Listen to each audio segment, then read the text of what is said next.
May 22, 2026, 11:47 p.m. Two Kinzhal hypersonic missiles are in the air over the Black Sea, Russia's ultimate psychological weapon. The missile Vladimir Putin once called an ideal weapon, unstoppable, undetectable, unkillable. Western analysts had written papers about why no air defense system in the world could intercept it in time. Russian state media had broadcast every Kinzhal strike since 2022 as proof of Russian military supremacy. Proof that the West's weapons were useless.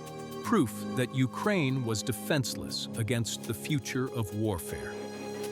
40 seconds later, both missiles were gone. Not at their targets. Not at the radar installations, the command posts, the port facilities Russian planners had designated. Gone. Intercepted in the dark sky above the Black Sea by two Ukrainian F-16 operating on NATO intelligence, firing AIM-1-2 OD missiles in an ambush geometry that Russian military doctrine said was physically impossible. The myth of the Kinzhal died at 11:48 p.m. on a Thursday night over the water, and Russian state media went silent on hypersonic coverage for the next 9 days. I'm your host at War Vector, where we analyze the battles that change wars.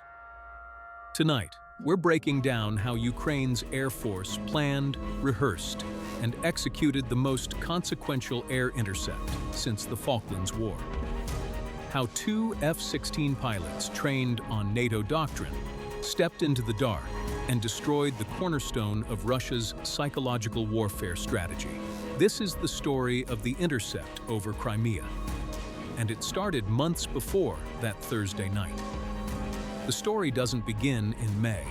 It begins in intelligence fusion centers where Ukrainian analysts had been tracking Russian MiG-31K flight patterns for 6 months, building a picture that would eventually give them the geometry they needed. But before we get to the kill shot, you need to understand what made the Kinzhal so terrifying and why Ukraine had more reason than anyone to find a way to stop it.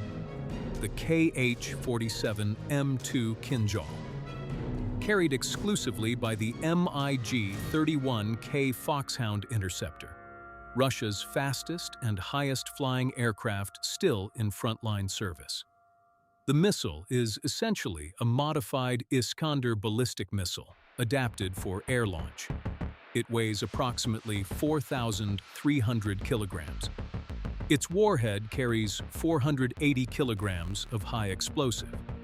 Maximum speed, Mach 10, roughly 12,250 kilometers per hour.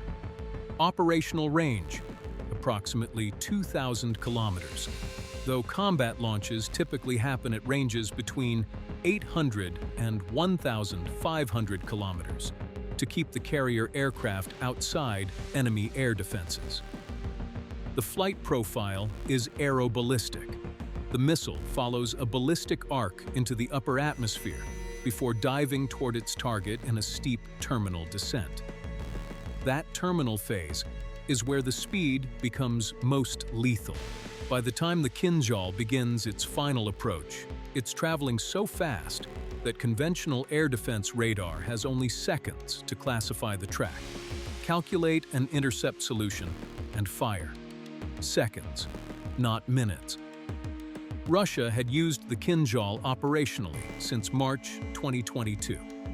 Early strikes targeted underground facilities, hardened command structures, and weapons storage sites across Ukraine. Russian state media celebrated each launch. Defense Ministry briefings showed footage of MiG-31KS accelerating to release speed at altitude, the missile dropping clean from the fuselage before its motor ignited, and it streaked away at speeds cameras could barely track. The propaganda value was immense. Here was a weapon no Western air defense system had been designed to defeat in this flight profile. Proof, Moscow insisted, that NATO technology was already obsolete. Which weapon had the best chance against the Kinzhal? The Patriot PAC-3, the NASAMS, or a new intercept approach entirely? Comment below with your analysis. Ukrainian engineers and air defense commanders had studied the Kinzhal intercept problem since 2022. The early verdict was not encouraging. The Patriot PAC-3 interceptor, the most capable air defense missile Ukraine eventually received, has a maximum engagement speed roughly 1/3 of the Kinzhal's terminal velocity. Intercept geometry was theoretically possible but required near-perfect prediction of the terminal approach vector, extremely early radar acquisition, and essentially no margin for error. Ukraine achieved limited success against Kinzhal missiles in 2024 using Patriot systems in carefully pre-positioned engagements. But those successes were isolated. Russia adapted by varying launch profiles and increasing simultaneous strikes to saturate Ukraine's limited Patriot batteries. The F-16 changed the calculation, not because the F-16 is an air defense platform. It isn't. The F-16 Fighting Falcon is a multi-role fighter optimized for air superiority and ground attack. But the AIM-120D, Advanced Medium-Range Air-to-Air Missile, the AMRAAM variant NATO partners began supplying Ukraine in late 2025, has a kinematic envelope that overlaps the Kinzhal's launch and early flight phase in a way no surface-based interceptor can replicate. The AIM-120D has a maximum range of approximately 180 kilometers in optimal engagement geometry and a maximum intercept speed exceeding Mach 4. In the seconds immediately after a Kinzhal launch, when the missile has just separated from the MiG-31K and its motor is still accelerating toward maximum velocity, the engagement window exists. Small, precise, requiring extraordinary intelligence support to exploit. But it exists. Ukrainian F-16 pilots knew this. Their NATO instructors knew this. The question was whether Ukraine could build the intelligence architecture to make the engagement geometry work in real combat. Stay with me. What happens in the next 18 minutes destroys the entire strategic logic of Russia's hypersonic missile program. The answer came from an unexpected direction: flight corridor analysis. Ukrainian military intelligence had been correlating multiple data streams since October 2025. Satellite imagery of Russian air bases in the south. Electronic intelligence showing MiG-31K radar emissions.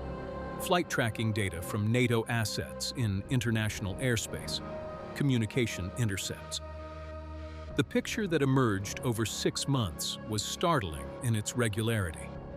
Russian MiG-31K operations in the Black Sea theater followed patterns. Not rigid, predictable ones. Russian planners were not entirely unsophisticated, but statistical tendencies that, combined with knowledge of the MiG-31K's operational requirements, began to narrow the possible engagement corridors. The MiG-31K needs altitude and speed before Kinzhal release. The physics are non-negotiable. The carrier aircraft must reach approximately 15,000 to 17,000 meters and accelerate to at least Mach 2.0 before launch to give the missile its required initial velocity. That acceleration run takes time. It requires a relatively straight flight path, and it leaves the MiG-31K's radar emissions visible to any sufficiently capable intelligence asset positioned to observe them. I spent time reviewing the publicly available analysis of this engagement, and one detail kept nagging at me: the consistency of the MiG-31K's pre-launch climb profile. The aircraft's radar, its communications equipment, even its engine signature at maximum afterburner are distinctive. Once analysts knew what to look for, the pre-launch signature was readable minutes before weapon release. minutes. In air combat, that is a geological age. By February 2026, Ukrainian military intelligence had mapped 3 primary flight corridors the MiG-31KS were using for Black Sea approaches. Not with certainty, warfare doesn't offer certainty, but with enough confidence to begin planning. The corridors converged over water south of the Crimean Peninsula, east of the main shipping lanes, in an area where Russian air defense coverage over the sea was thinner than over land. The MiGs flew these corridors because they gave the longest overwater run before the launch profile began, keeping the aircraft out of range of Ukrainian ground-based systems. It was, paradoxically, the safest route for the MiG-31KS, and it was about to become a killing ground. Ukrainian Air Force commanders presented the intercept concept to the General Staff in March 2026. The plan had 3 requirements. First, a NATO airborne early warning and control asset, an E-3 Sentry or equivalent, operating from international airspace over Romania or the Black Sea to provide queuing data that Ukrainian ground radar couldn't supply alone. The AWACS would track the MiG-31K's climb profile and feed real-time targeting data to the F-16 crews. Second, 2 F-16 holding at medium altitude, between 8,000 and 10,000 meters, positioned along the projected corridor, far enough from the MiG-31K's launch point to avoid easy detection, but close enough that their AIM-120D missiles could reach the Kinzhal during the critical window after launch, but before terminal velocity. Third, absolute communications security. The ambush depended on the Russians not knowing the F-16s were there. One electronic emission at the wrong frequency, one intercepted Ukrainian communication, and the MiG-31K crews would simply choose a different corridor. The operation would fail, and the opportunity, which had taken months to develop, would be lost. The General Staff approved. NATO partners were consulted. The E-3 support was arranged through channels that, for obvious reasons, remain officially unacknowledged. The F-16 crews began training specifically for the engagement geometry in April of 2026. Simulator work, live fire exercises over the Black Sea at reduced scale. The pilots ran the engagement sequence hundreds of times. The critical timing window from Kinzhal launch to intercept opportunity was modeled extensively. The window was narrow, 40 to 60 seconds from launch before the missile reached a speed that made the AIM-120D intercept geometry marginal. The crews needed to fire the moment the Kinzhal separated from the MiG-31K, using the AWACS launch detection to cue their own radar track acquisition. Here's the part that doesn't make sense on the surface. The F-16 pilots were being asked to engage a target they would never see on their own radar. The Kinzhal at initial launch velocity was a difficult track for an F-16's APG-83 radar at the required engagement range. The intercept solution depended on data-linked targeting from the AWACS, a technology integration that NATO aircraft perform routinely, but that Ukrainian F-16s had only been operating for a matter of months. The pilots were, in essence, firing on faith. Faith in the data link. Faith in the AWACS crew's track quality. Faith in months of intelligence analysis that said the MiG-31K would appear in a specific volume of sky at a specific time.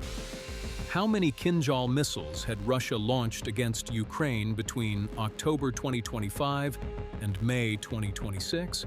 A. 23. B. 38. C. 50. We'll give you the answer at the end. The waiting period was the hardest part. Ukrainian F-16 operations in the Black Sea theater had their own rhythm. The aircraft maintained standard patrol patterns, operating in areas where their presence was expected and unremarkable. The ambush positions were held only during specific windows when intelligence indicated elevated MiG-31K activity at Russian air bases in the region. 3 times between April 15th and May 20th, 2026, the F-16 crews took their positions based on intelligence indicators. 3 times, the MiGs took off, but either diverted to different corridors or launched against different target sets entirely, with the Kinzhals flying profiles that didn't offer the required intercept geometry. The third abort was the worst. May 14, 2026. Both F-16s were on station, OWACS queuing active when a MiG-31K climbed toward launch altitude on what intelligence assessed as a high-probability Kinzhal run. The aircraft reached launch altitude, accelerated to release speed, then turned north and returned to base without launching.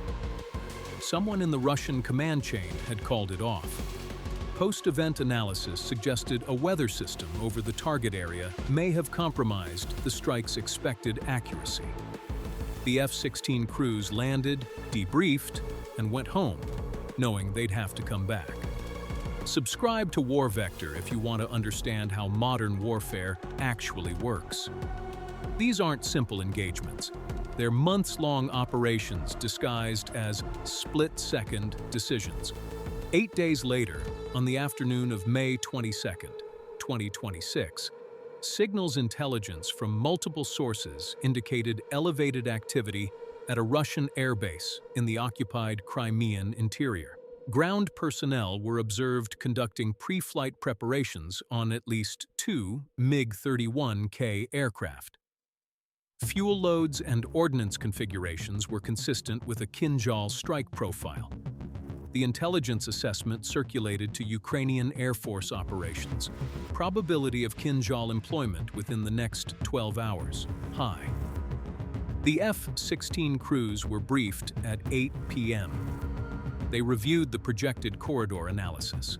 They ran through the engagement timeline one more time. Target acquisition window, 40 to 60 seconds post-launch. AIM-120D, firing solution parameters. Communication protocols for the data link.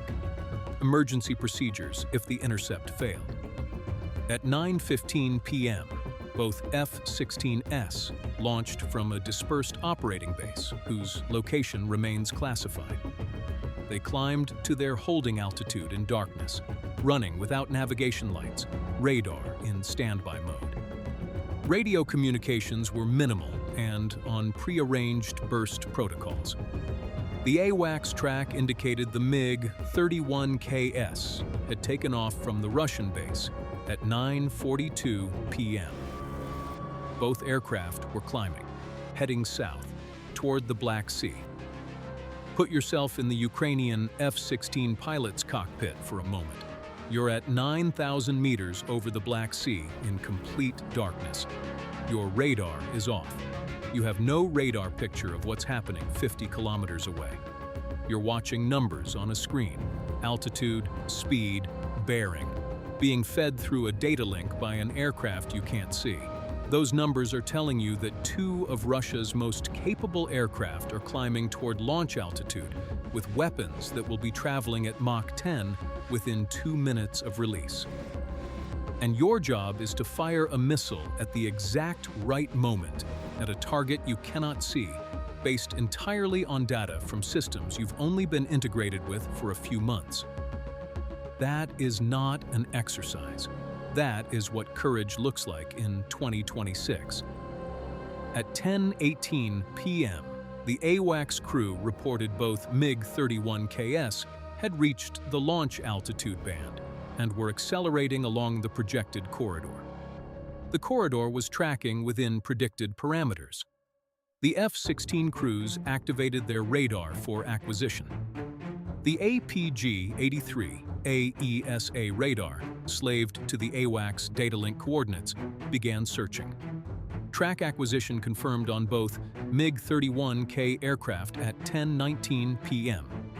Range, approximately 140 kilometers. Then, the AWACS crew broadcast the warning: missile launch. First, Kinzhal away. The F-16 pilots had trained for this. The lead aircraft pilot, his identity protected, his call sign unreported in official Ukrainian communications, did not hesitate. AIM-120D away at 10:19 p.m., 22 seconds after the AWACS launch call. The missile left the aircraft on a data-linked intercept trajectory, calculated by the fire control system. 180 kilometers of range capability, but this shot was well inside that envelope. The target was a Kinzhal that had been in flight for less than 30 seconds, still accelerating, still far below its terminal velocity. The second Kinzhal launched 8 seconds later. The wingman's radar had already acquired the track update from the first engagement. Second, AIM-120D, away at 10:19 p.m., 38 seconds after the initial AWACS launch warning. What nobody had wargamed adequately was the sensory intensity of the engagement. The F-16's radar warning receivers were screaming. The MiG-31K crews, once they detected the AIM-120D launches, activated their own radar and began jamming. The electromagnetic spectrum over that patch of Black Sea between 10:19 and 10:21 p.m. was a wall of competing electronic emissions. The F-16 pilots, trained not to break the AIM-120D guidance chain by maneuvering, held their flight paths. The missiles were in the air. The intercept was committed. The first AIM-120D detonated at 10:20 p.m. The AWACS crew saw the Kinzhal track disappear, replaced by a brief radar bloom characteristic of a high-altitude detonation. The Kinzhal had exploded in the air approximately 47 kilometers south of the Crimean coast. The blast was visible from monitoring assets. Fragments fell into the sea. The second Kinzhal survived longer. The AIM-120D missed clean on the first pass. The Kinzhal's speed and altitude had reached a combination that pushed the intercept geometry to the edge of the missile's kinematic envelope. For approximately 11 seconds, the track continued on its original heading.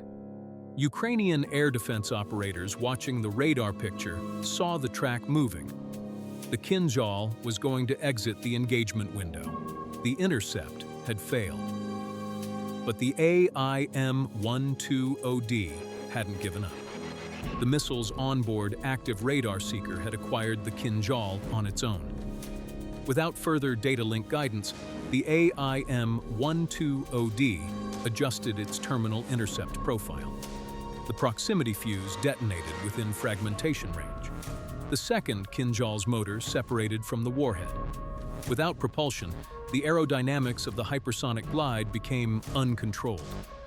The warhead section tumbled and impacted the Black Sea at high speed, 11 kilometers east of the main debris field from the first intercept. No detonation, no damage. What's most surprising about this engagement isn't the intercept itself. It's how close the second missile came to escaping. The margin was seconds. If the MiG-31K crew had launched 8 seconds earlier, both Kinzhals might have been outside the engagement window before the AIM-120Ds reached them. The intelligence and geometry Ukrainian planners had spent months developing had an error tolerance of less than a minute. Modern warfare operates in margins that leave no room for hesitation. Here's the take that will probably get us some pushback. Russia's Kinzhal program wasn't the technological miracle their propaganda claimed, and Western analysts who spent years treating it as an unstoppable system were doing Moscow's information work for them. The Kinzhal's vulnerability window exists because physics is physics. A missile accelerating from rest to maximum velocity doesn't do so instantaneously. That window was always there. Ukraine found it. The story isn't that Ukraine performed an impossible feat.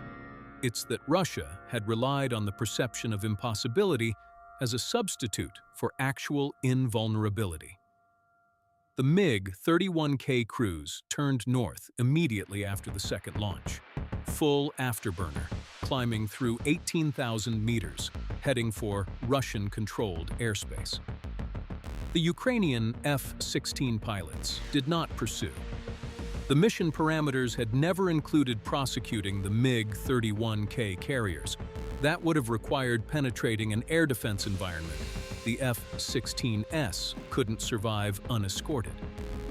The pilots had achieved exactly what they came for. 2 Kinzhals destroyed, both aircraft returning. The AWACS data link showed the MiG-31K tracks retreating north at high speed.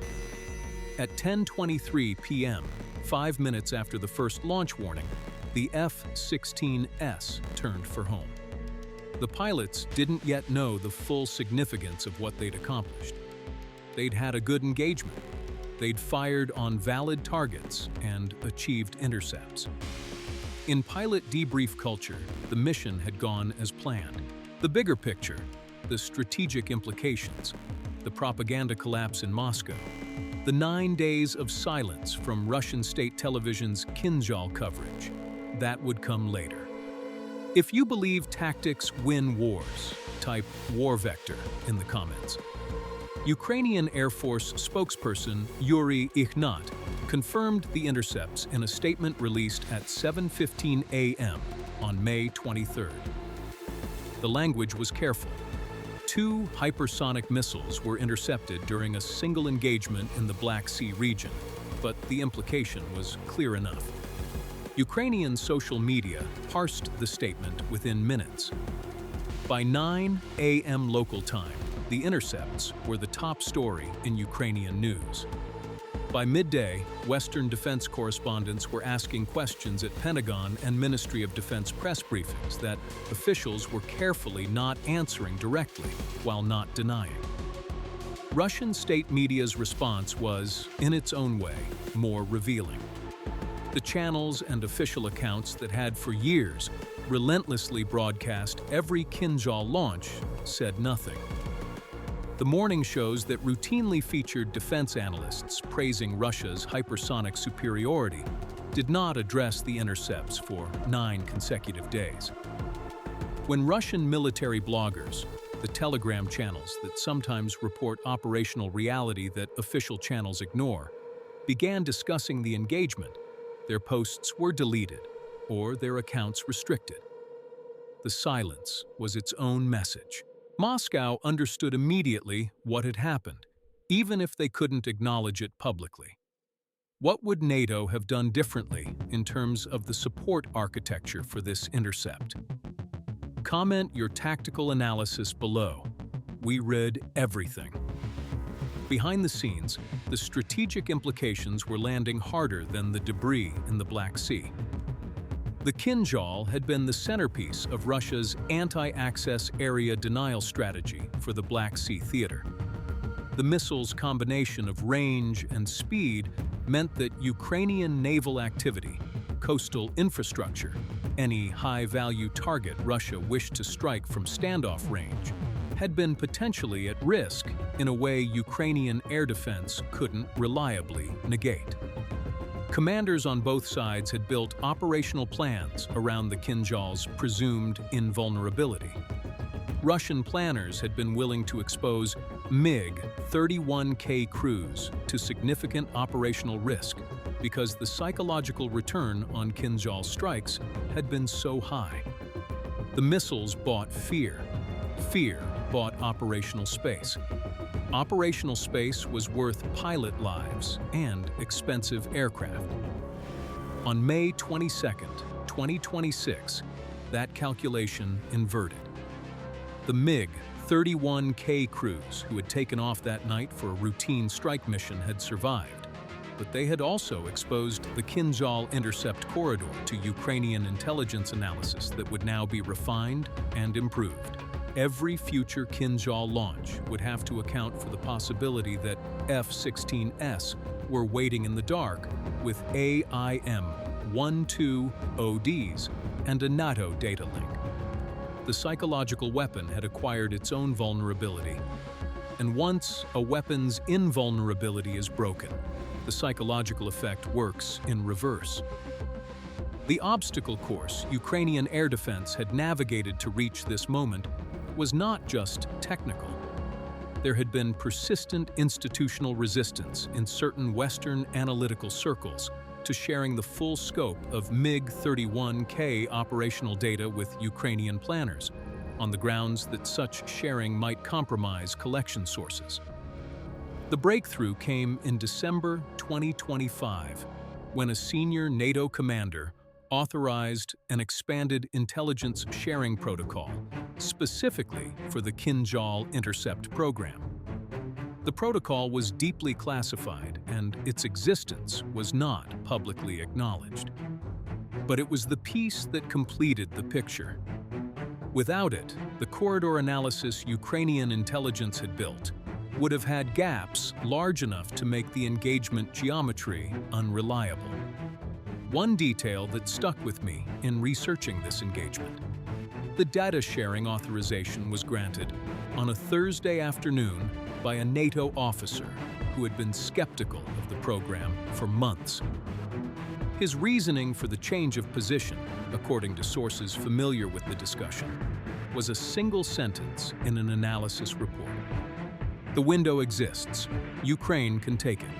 The question is whether we'll let them. That sentence, in a classified document that will remain classified for decades, may have been the most important thing written in the Kinzhal story. The battle damage assessment Ukrainian intelligence compiled in the days after the engagement was precise. 2 Kh-47M, 2 Kinzhal missiles destroyed. Combined value at estimated production cost, approximately $50 million. MiG-31K carrier aircraft, both intact and returning to base. Intentionally, per the mission profile. Ukrainian aircraft losses, 0. Ukrainian aircrew casualties, 0. The two pilots who flew the engagement were back at their base before midnight. The Russian Air Force's response in the following week was instructive. MiG-31K sorties from bases in the Black Sea Theater dropped by approximately 60% in the 9 days after the intercept. 3 planned Kinzhal strike missions against Ukrainian infrastructure targets were assessed by Ukrainian intelligence as having been postponed or canceled. Russian air defense coverage in the corridors south of Crimea was reinforced, an acknowledgement that the airspace Ukraine had used for the ambush needed to be controlled. The tactical retreat was not total, and Russian Kinzhal operations would resume. But the operational tempo changed. The certainty changed. The tone of Russian state media coverage changed. Russia had built a strategic communications architecture around the Kinzhal's invincibility. Ukraine dismantled that architecture in 40 seconds. The personal dimension of this story matters too. The F-16 pilots who flew this mission were, in almost every meaningful sense, different kinds of military professionals than the MiG-31K crews they were countering. Ukrainian F-16 pilots had been drawn from Air Force personnel who had flown Soviet-era aircraft, MiG-29s, Su-27s, and then transitioned to the F-16 under NATO training programs in 2024 and 2025. The cultural shift involved was not merely technical, it was doctrinal. Soviet aviation doctrine, which both Ukrainian and Russian air forces had inherited, emphasized ground-controlled intercept, pilots flying predetermined profiles directed entirely by ground controllers. NATO doctrine gives pilots more autonomy and more responsibility for tactical decision-making in the cockpit. The F-16 pilots who flew on May 22nd had absorbed that doctrinal shift deeply enough that when the second AIM-12OD's intercept looked like it might fail, the wingman's response was immediate and technically correct. Hold the geometry, trust the missile's own seeker, don't break the engagement. A Soviet-trained pilot following Soviet-era doctrine might have broken off. The NATO-trained response held. That difference, the doctrinal difference between a pilot who trusts their weapon's autonomous guidance and a pilot who waits for external direction, was as important to the outcome as any single piece of hardware. In the month following the engagement, Ukrainian Air Force training programs incorporated the Kinzhal intercept as a mandatory scenario for all F-16 crews completing operational conversion. The specific timing windows, the data link protocols, the AIM-12OD engagement parameters, all refined based on actual engagement data from May 22nd. Russia's Kinzhal program had effectively funded Ukraine's intercept training curriculum. Will Russia attempt to develop countermeasures that close the Kinzhal's vulnerability window, upgraded launch profiles, electronic countermeasures against the AIM-12OD's active seeker, or carrier aircraft with greater agility? Comment yes or no. We read everyone. The strategic lesson from the Black Sea intercept extends beyond the specific weapon systems involved. It's a lesson about the relationship between technological capability and political will. Ukraine had, theoretically, the capability to attempt a Kinzhal intercept from the moment F-16s and AIM-12ODs arrived in theater in late 2025. The weapons existed. The pilots existed. The intelligence architecture, with sufficient political authorization, could have been assembled faster. The months of corridor analysis, the 3 aborted attempts, the carefully staged engagement, all of this was methodologically correct. But it also reflected the cautious, step-by-step approach that characterized Western support for Ukrainian military operations throughout the conflict. Understandable caution. Caution that had real costs in the months before May 22nd. Looking back, the real question isn't whether Ukraine should have attempted this intercept earlier. It's whether the Western intelligence sharing protocols that made it possible should have been authorized sooner. The answer, seen clearly now, is yes. The engagement that happened on May 22nd could have happened in February. The Kinzhal strikes between February and May were real. The infrastructure damage they caused was real. The civilians who died in those strikes are a direct cost of the extra months it took to authorize the intelligence sharing that made the intercept possible. That is not a comfortable observation. It is a necessary one. Real tactics, real consequences. War vector. The 9 days of Russian state media silence ended on June 1st, 2026, when a defense analyst on a state television program briefly acknowledged defensive activities by Ukraine, while pivoting immediately to claims about Russia developing improved countermeasures. The framing was revealing, not a denial that the intercepts had occurred, but an attempt to reframe them as temporary setbacks rather than systemic vulnerabilities. The audience for that framing was domestic. Russian military planners already knew the real assessment: the Kinzhal will fly again. Russia has not retired the weapon and has every incentive to invest in countermeasures that reduce the intercept window Ukraine exploited. But the weapon that flies again will not be the same weapon that flew before May 22nd. It will carry with it the knowledge that Ukraine found the window, that the window exists, that the myth of invulnerability Moscow built around it, the propaganda infrastructure that made every Kinzhal strike a statement about Russian superiority, has been dismantled in the dark sky over the Black Sea. Ukraine doesn't just use weapons. Ukraine finds new ways to fight. The intercept over Crimea was not a lucky shot. It was the product of 6 months of intelligence work, doctrinal adaptation, extraordinary precision in execution, and pilots willing to fly into the dark on the strength of data they couldn't independently verify. It was, in the most precise technical sense, a perfect engagement. Both missiles down, both aircraft home, 0 Ukrainian losses. The tactical lessons from May 22nd will be studied in Air Force staff colleges for years. The intercept demonstrated that aeroballistic missiles with predictable launch profiles can be engaged in their initial acceleration phase if the intelligence architecture to detect and cue the intercept exists. It demonstrated that data link integration between AWACS and fighter aircraft can extend the effective engagement envelope beyond what the fighter's own sensors can achieve alone. It demonstrated that doctrinal preparation, pilots trained to trust their weapon systems and hold engagement geometry under pressure, matters as much as hardware capability.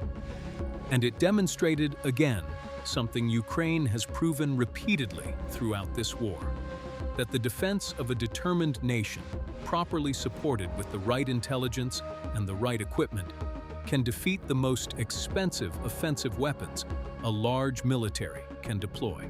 The answer to our question between October 2025 and May 22, 2026, Russia launched approximately 38 Kinzhal missiles against Ukrainian targets.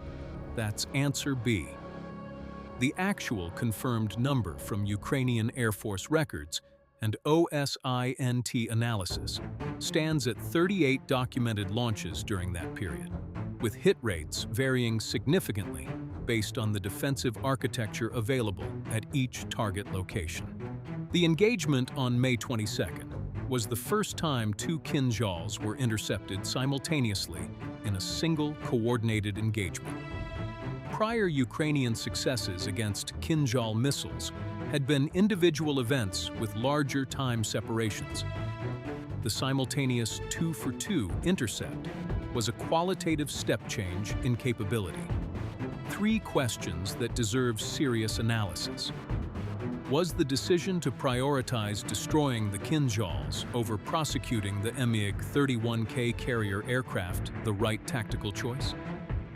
The F-16s had, briefly, both MiG-31KS within potential engagement range. Destroying the carriers would have eliminated their future strike capability. But prosecuting the carriers would have required the F-16s to maneuver toward Russian air defense coverage, burning the element of surprise and risking aircraft Ukraine cannot easily replace. The decision to take the missiles and let the carriers go was tactically correct given the mission parameters. But there's a real argument that destroying the carriers would have had greater long-term operational impact. Could Russia have prevented this intercept? Technically, yes. Flying different corridors, varying the launch altitude and speed profile to change the engagement geometry, using electronic warfare more aggressively against the expected intercept envelope. All of these are countermeasures that Russian doctrine could have employed. The question is whether Russian military culture, with its institutional preference for standardized procedures and top-down directive control, is capable of the flexible adaptation that would close the window before Ukraine exploits it again. What would you have done differently if you were the Ukrainian Air Force commander planning this operation? The intelligence was available. The weapons were available. The pilots were trained.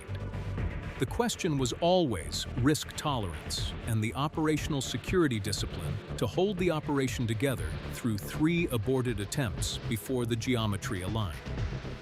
Subscribe to War Vector, because we break down the battles that textbooks will study for decades.